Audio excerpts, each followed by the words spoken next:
Movie की starting एक ऐसे शहर से होती है जहाँ पर अमीर और गरीब लोग एक साथ तो रहते हैं, लेकिन अमीर लोग गरीब लोगों का बिल्कुल साथ नहीं देते। उनके काफी हाई स्टैंडर्ड्स हैं और वो गरीबों को कुछ भी नहीं समझते। ये मूवी इसी शहर में रहने वाले एक आदमी आर्थर पर बेस्ड है। वो अपनी मदर के साथ रहा करता था। उसे कॉमेडी बहुत पसंद थी और उसका दिल चाहता था कि वो एक दिन बहुत बड़ा कॉमेडियन बने। उसका आइडियल एक आदमी था जो कि बहुत बड़े कॉमेडी शो को होस्ट करता था। वो कहता था कि मैं भी एक दिन उनके शो में उनके साथ खड़ा होऊंगा। वो इसके लिए बहुत मेहनत किया करता था। फिर एक दिन हम आर्थर को देखते हैं जो कि किसी कंपनी की एडवर्टाइजमेंट के लिए एक साइन बोर्ड लेकर एक रोड पर खड़ा होता है कि कुछ शरारती बच्चे वहाँ पर आते हैं और उसे बहुत तंग करके उसका साइन बोर्ड छीनकर भाग जाते हैं। आर्थर यहाँ पर जोकर बना होता है। वो उन बच्चों के पीछे भागता है ताकि अपना साइन बोर्ड ले सके, लेकिन वो बच्चे उसे बहुत भगाते हैं और वही साइन बोर्ड उसके मुंह पर मारते हैं, जिससे वो साइन बोर्ड टूट जाता है। और उसके बाद फिर वो आर्थर को भी बहुत बुरी तरह मारते हैं। आर्थर काफी हर्ट होता है और सीधा अपने बॉस के पास जाता है। वो उसे सब कुछ बताता है कि बच्चों ने उसके साथ क्या क्या किया, लेकिन उसका बॉस उल्टा उसे डांट देता है और कहता है कि तुम्हारा दिमाग तो ठीक है,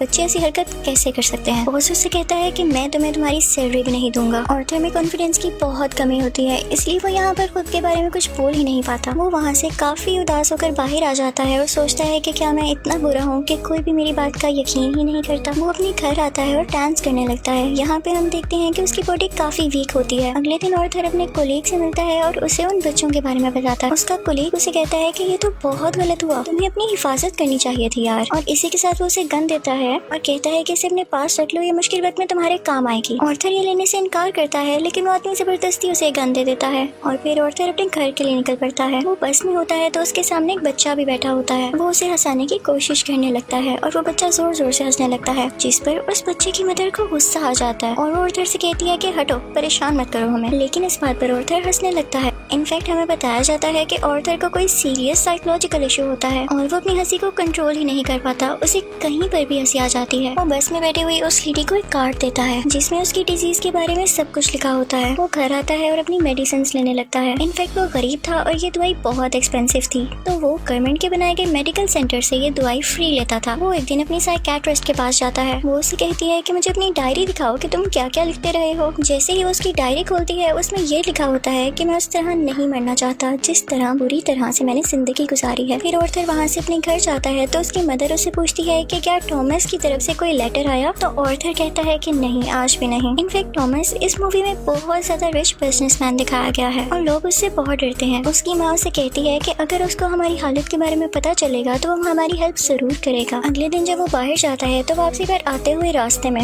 उसे एक सिंगल मदर मिलती है जिसके साथ एक छोटी सी बेटी भी होती है। वो आर्थर को काफी अच्छी लगने लगती है, लेकिन वो अपने घर आ जाता है। यहाँ उसकी मदर उससे फिर उसी लेटर के बारे में पूछती है तो आर्थर कहता है आपका क्या लेना देना है उससे, वो हमारी मदद नहीं करेगा। अगले दिन हम देखते हैं कि वो सिंगल लड़की आर्थर के घर पर आती है। वो उससे कहती है कि मैं कुछ टाइम से नोट कर रही हूँ कि तुम मेरा पीछा कर रहे हो, जिस पर आर्थर उसे कहता है कि हाँ, मुझे तुम अच्छी लगी हो। तो इस पर वो लड़की हंसने लगती है और जल्दी उन दोनों में दोस्ती हो जाती है। आर्थर को एक और जगह से जोकर की ऑफर आती है। वो एक चिल्ड्रन हॉस्पिटल होता है और जब आर्थर वहाँ पर जाकर डांस कर रहा होता है तो उसकी पॉकेट से वही गन बाहर आकर गिरती है। सब बच्चे डर जाते हैं और स्टाफ हैरान होता है कि इसके पास गन क्या कर रही है। ये बात फैलती है और उसे इस जॉब से भी निकाल दिया जाता है। वो अपने बॉस को कॉल करता है कि ये तो सिर्फ एक टॉय गन है, तो उसका बॉस उसे कहता है कि झूठ मत बोलो, मुझे तुम्हारे कॉलीग ने सब कुछ बता दिया है कि तुमने खुद उससे गन ली। यहाँ पर आर्थर का दिल दोबारा से बहुत दुखता है कि उसके कॉलीग ने तो उसे जबरदस्ती ये गन दी थी। फिर हम देखते हैं कि आर्थर ट्रेन में घर जा रहा होता है और वहाँ पर 3 बिजनेसमैन भी होते हैं जो कि थॉमस वेन के ही आदमी थे। वो ट्रेन में बैठी हुई एक लड़की को छेड़ रहे होते हैं।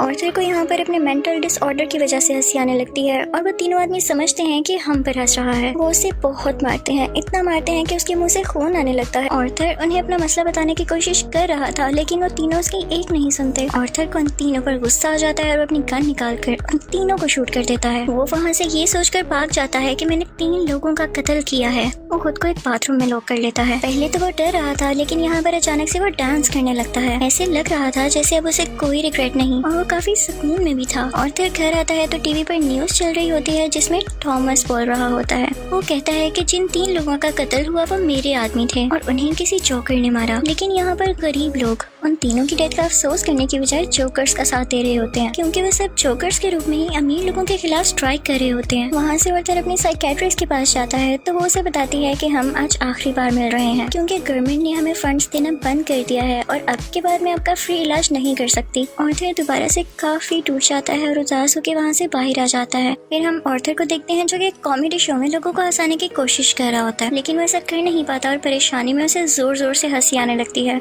इस वजह से उसका शो खराब हो जाता है और वो घर आ जाता है। घर आने पर उसकी मॉम उसे कहती है कि बेटा ये लेटर टॉमस के लिए पोस्ट कर दो। आर्थर जब ये पढ़ता है तो उसे अपनी आंखों पर यकीन ही नहीं आता। वो अपनी मदर के पास जाता है और कहता है आपने मुझसे सब कुछ क्यों छुपाया। उसकी माँ उसे बताती है कि बेटा मैंने ये जानकर नहीं किया। इनफैक्ट टॉमस और मैं एक दूसरे को पसंद करते थे और इवन शादी भी करना चाहते थे, लेकिन मैं बहुत गरीब थी और वो बहुत अमीर, तो हम सोसाइटी की वजह से शादी नहीं कर सके। आर्थर अपने बाप से मिलने के लिए निकल पड़ता है। जब वो वहाँ पर पहुँचता है तो उसके घर के गेट के पीछे टॉमस का अपना बेटा खड़ा होता है। आर्थर उसके सामने बच्चों जैसी हरकतें करने लगता है और उसे भी हंसाने की कोशिश करता है, लेकिन तभी वहाँ पर टॉमस का बटलर आ जाता है। वो उस बच्चे से कहता है कि स्ट्रेंजर से बात नहीं करते और आर्थर को वहाँ से जाने के लिए कहता है। आर्थर उससे कहता है कि मैं सच्चाई से पर्दा हटा कर ही जाऊंगा। मेरी माँ ने टॉमस के यहाँ 30 साल काम किया और वो दोनों एक दूसरे को पसंद भी करते थे और मैं किसी और का नहीं टॉमस का ही बेटा हूँ। जिस पर बटलर उसे कहता है कि तुम भी पागल हो और तुम्हारी माँ भी पागल है। उसने ये स्टोरी अपने पास से बनाई है, उसका टॉमस से कोई लेना देना नहीं है। ये सुनकर आर्थर को काफी बुरा लगता है और वो वहाँ से चला जाता है। आर्थर जब घर जाता है तो उसे पता चलता है उसकी मॉम को कोई अटैक हुआ है और उन्हें हॉस्पिटल शिफ्ट किया जाता है। आर्थर जब बाहर बैठा होता है तो उसके पास 2 पुलिस ऑफिसर्स आते हैं। वो उससे पूछते हैं कि ट्रेन में उस दिन जो 3 आदमी मरे क्या तुम उनको जानते हो। तो आर्थर आगे से कहता है नहीं, मुझे क्या पता होगा। उसे पता चलता है कि इन पुलिस ऑफिसर्स ने उसकी माँ से भी सेम क्वेश्चन किया था, जिसकी वजह से उसकी मॉम को अटैक हुआ। वो अंदर अपनी माँ के पास आ जाता है और वहीं पर वो सिंगल मदर भी होती है कि तभी टीवी पर एक न्यूज चलती है और उस पर आर्थर का वही फेवरेट टीवी होस्ट होता है, वही कॉमेडियन जिसे आर्थर बहुत पसंद किया करता था। वो काफी शौक से उसका शो देखने लगता है, लेकिन देखते ही देखते उसे अपना चेहरा टीवी स्क्रीन पर दिखाया जाता है। बेसिकली आर्थर का फेवरेट कॉमेडियन उसका मजाक उड़ा रहा होता है। जब आर्थर को एक कॉमेडी शो में हंसी आ गई थी, ये देखकर आर्थर काफी टूट जाता है कि मेरा आइडियल मेरा मजाक उड़ा रहा है, इससे तो मुझे इंस्पिरेशन मिली थी। उसे इस सब चीज पर यकीन ही नहीं आ रहा होता। टॉमस घर आता है तो न्यूज चल रही होती है कि शहर के हालात काफी खराब हो गए हैं। गरीब लोग जोकर्स का मास्क पहने सड़कों पर निकल आए हैं और अमीर लोगों के खिलाफ स्ट्राइक कर रहे हैं। इन लोगों में बहुत दुश्मनी भर गई है और ये सारे के सारे टॉमस के खिलाफ हैं। आर्थर ये देखकर काफी खुश होता है कि वो सब के सब लोग जोकर बने हुए थे, यानी क्लाउन्स बने हुए थे। उसे लगता है कि पहली बार उसकी जॉब की या उसकी किसी ने तारीफ की हो। अब जहाँ पर वो गरीब लोग स्ट्राइक कर रहे थे वो एक थिएटर था। उस थिएटर के अंदर अमीर लोग एक मूवी देख रहे थे और वहाँ पर टॉमस भी था। उस स्ट्राइक को रोकने के लिए पुलिस वहाँ पर आ जाती है और उन्हें मना करती है। हर तरफ हलचल मच जाती है और इस चीज का फायदा उठाते हुए आर्थर उस थिएटर के अंदर चला जाता है। वो थिएटर के वॉशरूम में जाता है जहाँ पर टॉमस भी आया था। आर्थर उसके पास जाता है और पोलाइटली कहता है कि मैं आपका बेटा हूँ, मेरी माँ और आप एक साथ हुआ करते थे, याद करें। टॉमस उसे कहता है कि मैं इस नाम की किसी औरत को नहीं जानता और उसे जोरदार मुक्का मारता है, यानी पंच करता है, जिससे उसकी नाक से बहुत खून आने लगता है। आर्थर घर चला जाता है और कुछ टाइम बाद उसे पुलिस की कॉल आती है। वो इनफैक्ट आर्थर से भी इन्वेस्टिगेशन करना चाहते थे उस दिन के बारे में जब उन 3 आदमियों का कत्ल हुआ था। और तभी आर्थर को ये भी पता चलता है कि जो उसका फेवरेट कॉमेडियन था उसने आर्थर को अपने शो में बुलाया है। इनफैक्ट उसने आर्थर की जो क्लिप अपने शो में चलाई थी उसकी वजह से उसकी शो की रेटिंग काफी बढ़ गई थी, क्योंकि लोगों ने उसको पसंद किया था। वो बहुत खुश हो जाता है और तैयार होकर वहाँ पर जाने के लिए निकल जाता है, लेकिन उसे याद आता है कि टॉमस के बटलर ने कहा था कि मेरी माँ पागल है। तो वो उस मेंटल हॉस्पिटल पर जाता है जहाँ पर उसकी माँ का कभी इलाज हुआ था। वो उन लोगों से अपनी माँ की फाइल मांगता है। वो वहाँ से वो फाइल चुरा कर भाग जाता है। उसमें लिखा हुआ था कि आर्थर की माँ का किसी और के साथ रिलेशन था। वो उसे बहुत ज्यादा फिजिकली अब्यूज किया करता था, मारा करता था। और इसी दौरान आर्थर के सर पर भी चोट आई थी, जिसकी वजह से वो आज इस डिजीज का शिकार है। वो वहाँ से सीधा अपनी दोस्त यानी उसी सिंगल मदर के पास जाता है, लेकिन हमें यहाँ पर पता चलता है कि वो तो थी ही नहीं। वो असल में सिर्फ और सिर्फ उसकी इमेजिनेशन में थी और उसको उसके विजन्स आया करते थे। आर्थर अपने माँ की चोट की वजह से काफी परेशान होता है। वो हॉस्पिटल जाता है और पिलो से अपनी माँ को मार देता है। घर आकर देखता है तो उसे एक पिक्चर मिलती है जिसके पीछे लिखा हुआ था कि मुझे तुम्हारी स्माइल बहुत पसंद है, जो कि टॉमस ने लिखा था और ये पिक्चर उसकी मदर की थी। यहाँ उसे एहसास होता है कि उसकी माँ झूठ नहीं बोल रही थी। वो अपना जोकर का मेकअप करने लगता है और यहाँ पर वो काफी दुखी होता है और उसे कुछ समझ नहीं आ रहा होता कि उसके आसपास क्या हो रहा है। तभी वहाँ पर उसका वही कोलीग आ जाता है और वो कहता है कि जो उस दिन रिसेंट ट्रेन में 3 कत्ल हुए और रिसेंटली तुम्हारी माँ का भी कत्ल हुआ, मैं उसके बारे में कुछ पूछना चाहता हूँ। आर्थर को लगता है कि ये लोग फिर से मेरा जीना हराम करने आए हैं और वो यहाँ पर अपने कुलीग को बुरी तरह से मार देता है। अब इसके बाद आर्थर तैयार होता है और अपने जोकर का फुल कॉस्ट्यूम पहन लेता है। वो अब अपने फेवरेट कॉमेडियन के शो में जाने की तैयारी कर रहा था। वो बहुत खुश होता है और रास्ते में डांस करता हुआ जा रहा होता है। वहीं पर वो दोनों पुलिस ऑफिसर्स भी आ जाते हैं जो उससे ट्रेन में हुए हादसे के बारे में इन्वेस्टिगेशन कर रहे थे। पर आर्थर वहाँ से भाग आता है और भागते भागते ट्रेन में घुस आता है। उस ट्रेन में और भी बहुत सारे लोग ऐसे थे जिन्होंने जोकर का कॉस्ट्यूम पहना था। पुलिस इतने सारे लोगों में उसको ढूंढ ही नहीं पाती, तो इसी बात का फायदा उठाते हुए वहाँ से बाहर आ जाता है और अपने फेवरेट कॉमेडियन के शो की तरफ जाता है। वो जब उसके सामने जाता है तो वो उससे पूछता है कि क्या तुम भी जोकर बने हो, क्या तुम भी अमीरों के खिलाफ प्रोटेस्ट कर रहे हो। आर्थर उससे रिक्वेस्ट करता है कि आप लोगों को मेरे बारे में कुछ न बताइएगा सिवाय इसके कि मैं एक ऑर्डिनरी जोकर हूँ।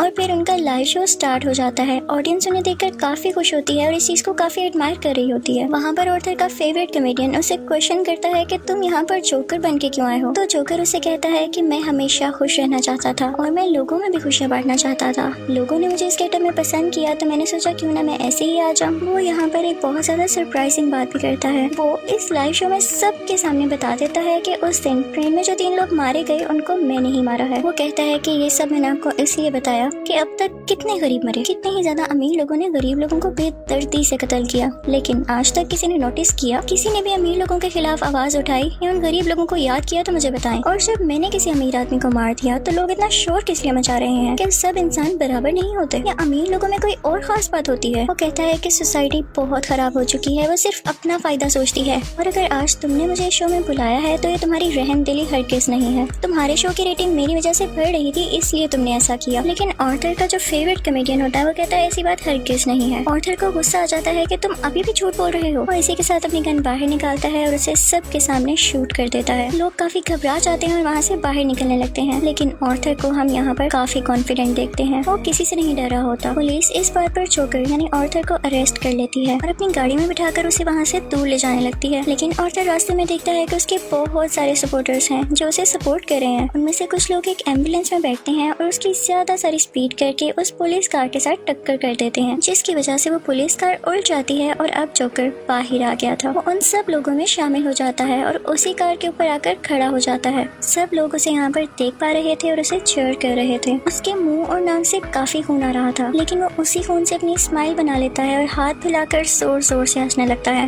ये इनफैक्ट एक ऐसी स्माइल थी जिसके पीछे गम, तकलीफ और दुख छुपा हुआ था। वो अब उन सब लोगों का हीरो बन चुका था और वो यहाँ पे काफी खुश था कि लोग फाइनली अब उसे तारीफ कर रहे थे, उसे अप्रिशिएट कर रहे थे। दूसरी तरफ हम थॉमस को देखते हैं जो कि अपनी प्रेजेंट वाइफ और अपने बेटे के साथ ये शहर छोड़कर जा रहा होता है, लेकिन तभी साइड पे खड़ा एक जोकर उन लोगों को शूट कर देता है, लेकिन वो उनके बेटे को कुछ नहीं कहता। फिर सीन चेंज होता है और हमें आर्थर यानी जोकर एक साइकियाट्रिस्ट के पास दिखाया जाता है। वो वहाँ पर भी हंस रहा होता है, तो वो साइकियाट्रिस्ट उससे कहती है कि तुम बिला वजह क्यों हंसते रहते हो। तो आर्थर उससे कहता है कि आप इस फीलिंग को कभी नहीं समझ पाएंगी, और ये कहकर वो वहाँ से बाहर आ जाता है। उसके जूतों के नीचे खून लगा हुआ था, जिससे ये जाहिर होता है कि एक अच्छा इंसान कैसे किसी कातिल में बदल गया। और इस मूवी से हमें ये लेसन भी मिलता है कि जब किसी के साथ बुरा किया जाए तो वो बुरा ना भी हो तो एक ना एक दिन बुरा बन ही जाता है। उसे इतनी अजियत दी गई, इतना टॉर्चर किया गया कि उसके अंदर से वो फीलिंग्स ही खत्म हो गई और अब वो अपनी लाइफ से बिल्कुल सेटिस्फाई था। और इसी के साथ ये मूवी भी एंड हो जाती है। आई होप आपको ये मूवी अच्छी लगी होगी। Thank you for watching.